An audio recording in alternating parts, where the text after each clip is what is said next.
नमस्कार मंडळी, आज बनवूया आपण लहान मुलांच्या आवडीचा पदार्थ पास्ता. तर चला रेसिपीला सुरुवात करू. पास्ता बनवण्यासाठी मी इथे 1 वाटी पास्ता घेतलेला आहे. गॅसवरती कढई ठेवली. कढईमध्ये पाणी घालायचं.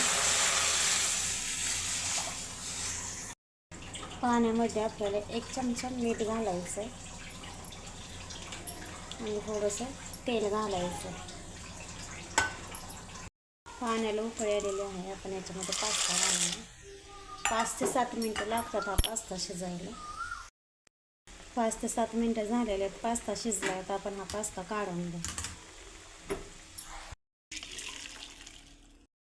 पास्ता आपण एका चाळणीमध्ये काढून घेतला तर थोडा एका थंड पाण्याने आपण त्याला धुवून घेऊ. पास्ता चिकट होऊ नये म्हणून त्याच्यावरती आपण थोडंसं तेल चोळून घेणार आहोत.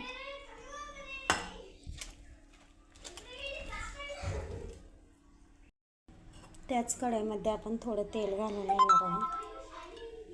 आवडत असेल तर तुम्ही बटर घातलं तरी चालेल. तेल गरम झालं. लसूण घालून घ्या.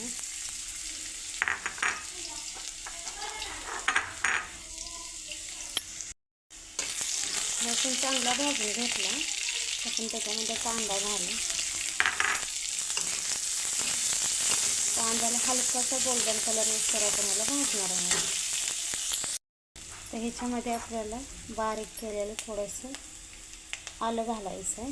हे मी किसून घेतलं.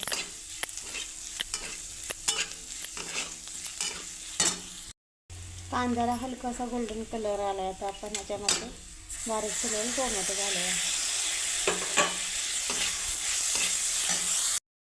टोमॅटो घातल्यानंतर आपल्याला इथं मीठ घालायचं.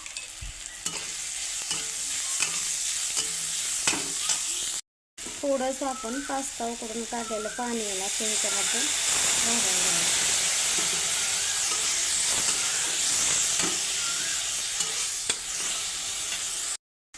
त्याच्यामध्ये आता आपण लाल मिरची पावडर घालणार आहोत. तर इथं मी काश्मीरी लाल मिरची पावडर अर्धा चमचा वापरलेली आहे.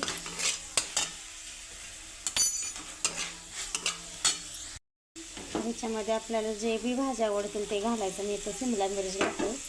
तुम्ही सुकपान घातलं तरी चालेल. 1 चमचा रेड चिली सॉस घालायचं आहे. 1 चमचा टोमॅटो केचप घातलं. पुन्हा आपण सर्व मिक्स करून घेऊया. तुमच्याकडे शेजवान चटणी असली तरी तुम्ही घालू शकता. त्याच्यामध्ये आपण पास्ता घालूया. पास्ता घातल्यानंतर मिक्स करून घेऊ चांगलं.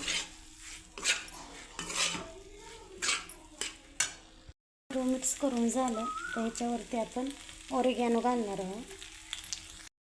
अगदी थोडासा गरम मसाला घालायचा आणि थोडीशी काळी मिरपूड टाकायची. हे सर्व आता आपण मिक्स करून घेऊ. बघू शकता इथं आपला हा पास्ता तयार आहे. तुम्हाला माझी रेसिपी आवडली का आणि कुठून बघता ते मला कमेंट करून सांगा. आवडली असेल तर लाईक करा, शेअर करा. चॅनलवर नवीन असाल तर चॅनलला सबस्क्राईब करा. बाय.